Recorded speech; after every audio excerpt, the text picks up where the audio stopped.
Hello everybody, I am Sanskriti Dutt, currently in Maulana Azad Medical College, Delhi, and I did my 11th and 12th schooling from Delhi.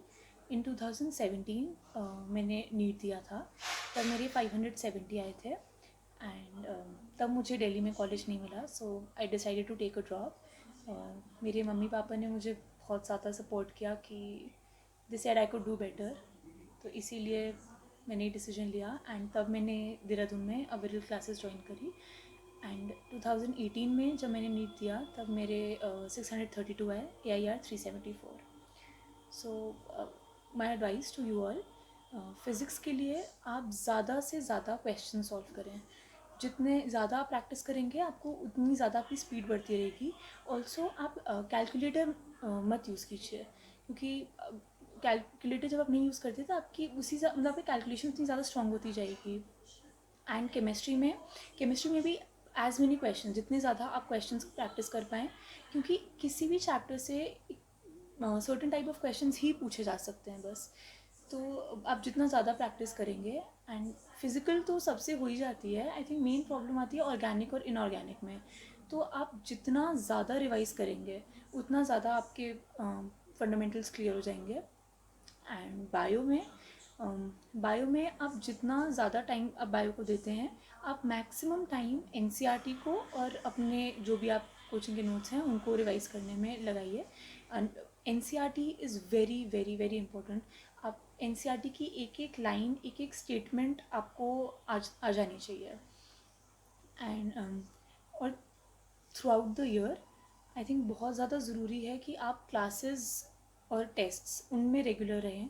मतलब जब तक बहुत ज़्यादा urgent ना हो, मैं रिकमेंड करूँगी आप क्लासेस या टेस्ट कभी मिस मत कीजिए। आपकी प्रेपरेशन है नहीं है, जैसी भी है, टेस्ट ज़रूर दीजिए। एंड क्लासेस का कोई रिप्लेसमेंट है ही नहीं। मतलब जो आप क्लास में सीखेंगे वो कोई और आपको नहीं सिखा सकता। तो क्लासेस बहुत ज़्यादा ज़रूरी हैं।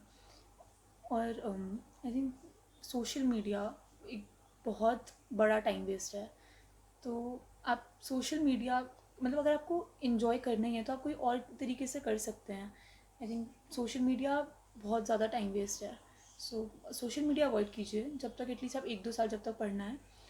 और कुछ लोग आप देखेंगे हमारे अराउंड बहुत ज़्यादा नेगेटिव होते हैं। मतलब उनको सिर्फ यही बोलना है कि इतने लोगों का सिलेक्शन नहीं होता, इतने लोगों का ये नहीं होता, इतना सिस्टम बुरा है, रिजर्वेशन ये वो। इट्स वेरी इंपॉर्टेंट कि आप ऐसे लोगों से बिल्कुल दूर रहिए, क्योंकि ये आपके माइंड के लिए बहुत एग्जॉस्टिंग होएगा। आप मतलब ऐसे लोग सिर्फ, उन्हें सिर्फ क्रिप करना है, उन्हें सिर्फ कंप्लेन करनी है। तो एक्सक्यूजेस तो आप कितने भी दे लीजिए, तो उसका तो कोई वही नहीं है, सोल्यूशन ही नहीं है। और कभी कोई आपको कुछ बोल देता है कि आपको बुरा लग गया, ऑब्वियसली मतलब हम सबके फेजेस आते हैं लाइफ में।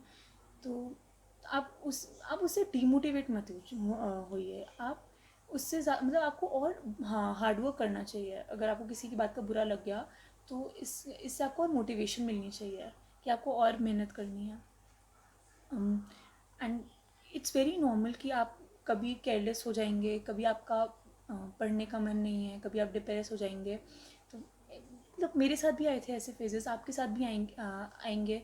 इट्स वेरी नॉर्मल, सबके साथ होता है। ऐसे टाइम में मेरे पेरेंट्स, मेरी फैमिली, मेरा भाई, सब ने मेरी बहुत हेल्प करी जब भी जब भी आई फेल्ट लो तब। एंड जब भी मैं कभी केयरलेस हो जाती थी तब मेरे टीचर्स मेरे को समझा देते थे। बट पूरे साल कंसिस्टेंसी बहुत ज़्यादा ज़रूरी है। आप कंसिस्टेंट रहिए, आप केयरलेस बीच में मत होइए। आप ये सोचिए कि अगर आप केयरलेस हैं और आप नहीं पढ़ रहे हैं तो कोई है जो आपसे ज़्यादा पढ़ रहा है, सीट्स तो उतनी ही है, तो हो सकता है वो आपसे ज़्यादा डिज़र्व करता हो। एक कंपटीशन है ये, तो आप हमेशा ये बात दिमाग में रखिए, क्योंकि हार्डवर्क और कंसिस्टेंसी, परसीवेरेंस, ये तो की है, इसके बिना कुछ नहीं हो सकता। और जब तक एंड में आते आते अगर आपने पूरे साल मेहनत करी है तो एंड में आके आपको इतनी टेंशन नहीं होगी। और अगर हो रही है तो आप प्लीज़, अब टेंशन तो कोई इलाज ही नहीं है, टेंशन आपका रिज़ल्ट हमेशा नीचे करेगी। तो इसीलिए टेंशन मत लीजिए, एक शेड्यूल बनाइए कि आप मतलब ब्रेक्स भी लीजिए। ऐसा नहीं है कि आप 7-8 घंटे कंटिन्यूसली बुक लेके बैठे हुए हैं, वो पढ़ाई नहीं होती है। तो आप 2 घंटे पढ़िए फिर ब्रेक लीजिए, 2 घंटे पढ़िए फिर ब्रेक लीजिए। अपना एक शेड्यूल प्रॉपर बनाइए। स्लीप बहुत प्रॉपर रखिए। 7 to 8 आवर्स ऑफ स्लीप ज़रूरी ही ज़रूरी है, क्योंकि अगर आपने स्लीप पे कॉम्प्रोमाइज़ करा तो आपको कॉन्सेंट्रेशन इफ़ेक्ट हो जाएगा। तो स्लीप बहुत प्रॉपर रखिए। एंड एंड के टाइम पे जब लास्ट के मंथ्स रह जाते हैं तब तक आप सारा सिलेबस एक बार कर चुके होते हैं। बट तो लास्ट के मंथ्स में बहुत ज़्यादा ज़रूरी है कि आप जितने पेपर्स हों लास्ट ईयर के नीट के क्वेश्चन सब जितने ज़्यादा आप सॉल्व कर सकें, आपको उतना ज़्यादा बेनिफिट होएगा। मतलब आपको जिसके जहाँ के पेपर्स मिलते हैं, फिज़िक्स केमिस्ट्री में बहुत ज़्यादा इंपॉर्टेंट है। बायो में एनसीईआरटी, आप लास्ट में सिर्फ एनसीईआरटी पे ज़्यादा फोकस करिए आई थिंक। एंड आप जितना ज़्यादा एनसीईआरटी रिवाइज करेंगे आपको उसके स्टेटमेंट्स रट जाने चाहिए। आपके एंड में जितने भी कोचिंग में टेस्ट्स होते हैं कोई मिस मत कीजिए, कोई भी मिस मत कीजिए। बहुत ज़्यादा टेस्ट होते हैं, आई अंडरस्टैंड, बट सारे टेस्ट दीजिए एंड आके उसमें 1-2 घंटे लगा के उसे चेक कीजिए कि क्या गलत है, क्या नहीं आया। एंड जो क्वेश्चंस हैं एनसीईआरटी वगैरह के जो स्टेटमेंट बेस्ड हैं उनको चेक कीजिए कि कहाँ कौन सी स्टेटमेंट गलत है, सही है। ये सब बहुत ज़्यादा ज़रूरी है। अगर आप टेस्ट देकर आके रिवाइज़ नहीं कर रहे हैं तो आपका आप मतलब फिर टेस्ट का बेनिफिट नहीं होएगा आपको। एंड यही सब कुछ बातें थी। बहुत सारे लोग एंड में आके केयरलेस हो जाते हैं, मतलब एंड में आके आप इतना एग्जॉस्ट कर लेते हैं अपने आप को, फिर आपका पढ़ने का मन नहीं करता है।